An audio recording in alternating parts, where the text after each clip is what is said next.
Bonjour à tous, Juliette Guéraud, architecte des conférences. J'espère que vous allez bien aujourd'hui.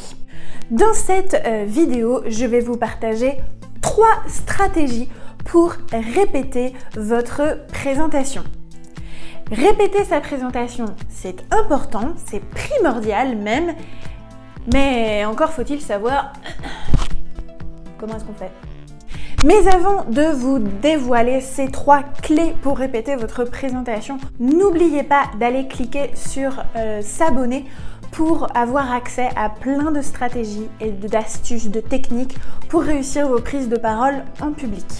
Alors, clé numéro 1, ça va être vraiment de ne pas chercher à apprendre par cœur votre présentation. Ça, c'est vraiment pas une bonne idée d'apprendre sa présentation par cœur. Parce que ce qui va se passer, c'est que déjà dans un premier temps, vous allez passer tout votre temps à réfléchir à ce qui vient après. Donc vous n'êtes pas dans, finalement dans le contact avec votre auditoire. Et ça met une barrière et ça la rend moins authentique et moins vivante. Souvent on a tendance à prendre un ton monotone en plus lorsqu'on a appris par cœur. Hein, ça fait vraiment, on se retrouve en primaire à réciter une poésie. Donc ça manque de vivance, c'est vraiment pas agréable pour l'auditoire. Et puis lorsque vous oubliez quelque chose, c'est la panique à bord et puis on essaye de revenir et puis ah mince et puis ah oui parce que ça c'était très important et du coup en plus ça augmente notre niveau de stress. Donc c'est vraiment pas un bon combo. Clé numéro 2, ça va être de répéter avec des notes. Que ce soit des notes sous le PowerPoint ou des notes sur des petites cartes, je vous invite vraiment à répéter avec ces notes-là.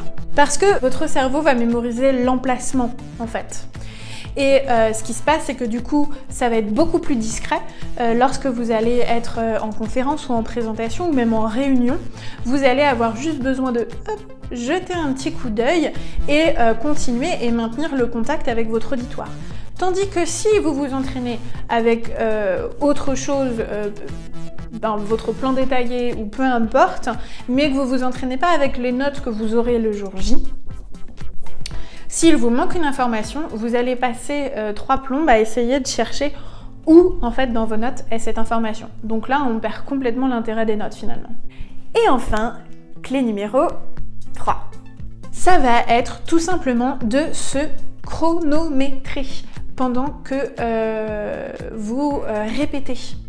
Parce que des fois, même souvent d'ailleurs à l'écrit, surtout les premiers temps, on ne se rend pas compte du contenu qu'on a, combien de temps finalement ça prend en fait ce contenu-là. Et des fois on peut se faire vraiment surprendre. Soit finalement on se retrouve avec une présentation de 10 minutes au lieu de 20, soit on se retrouve avec une présentation d'1 heure au lieu de 20. Donc dans tous les cas, ça pose un problème. Si vous êtes à une conférence par exemple, hein, j'ai assisté à plein de week-ends de conférences où là vous avez un temps imparti et ni plus ni moins quoi, parce que de toute façon il y a beaucoup de conférenciers à faire passer, donc on a intérêt à avoir fini en heure et en temps parce que sinon les autres n'ont pas le temps de passer. Et j'ai déjà présenté à une conférence où j'avais fait cette conférence en fait déjà à une autre conférence et c'était une conférence de 20 minutes, sauf que là, si vous voulez, ils nous ont dit oui, en fait, on n'a pas le temps de faire 20 minutes, donc va falloir faire en 15. Et moi, je m'étais préparée pour 20. Donc, j'ai dû finalement, au dernier moment, retirer certaines informations. Et ça génère forcément un stress, et puis on est déçu aussi de devoir couper certaines informations qui, si elles sont dans notre conférence, c'est qu'elles sont importantes. Donc bien se chronométrer, c'est vraiment une clé puissante pour vous aider à bien répéter votre présentation. Donc voilà pour ces 3 clés pour venir répéter votre présentation. Ne cherchez pas à mémoriser votre présentation, répétez avec vos notes et enfin, chronométrez-vous. Et si vous souhaitez connaître toutes les étapes à cocher pour cartonner le jour de votre présentation, allez télécharger le PDF qui se trouve dans le lien dans la description juste en dessous de cette vidéo. Et moi, je vous retrouve pour de prochaines stratégies, de prochaines astuces et surtout dans une prochaine vidéo. À bientôt. Ciao, ciao.